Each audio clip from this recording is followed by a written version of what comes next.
ও মা, তুমি খেতে বসে পড়েছো? হ্যাঁ, একদম সাজিয়ে গুজিয়ে নিয়ে দেখো বসে পড়েছি। আজকে নিরামিষ।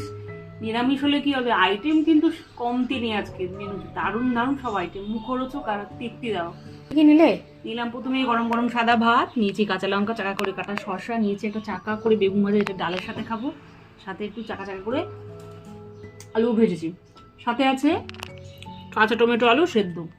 তারপরে আছে গাঢ় করে আজকে মুগের ডাল করেছি লাউ দিয়ে। অনেক দিন ধরে না এরকম লাউ দিয়ে মুগের ডাল খেতে খুব ইচ্ছে করছে। তারপরে আছে পটল পোস্ত, আজকে পটলটা না গোটা গোটা রেখে পোস্ত করছি। আর সব শেষে টমেটো চাটনি। বলো এবার কি দিয়ে খাবো, সব আইটেম কিন্তু বলে দিলাম। ডাল ভাজা দিয়ে খাও। এই যে ভাত ভাঙলাম, একটু ডাল নিলাম। এই ডালের সাথে একটু লেবু হলে ভালো হতো, গন্ধ হলো, কিন্তু ঘরে নেই, আর কি করা যাবে।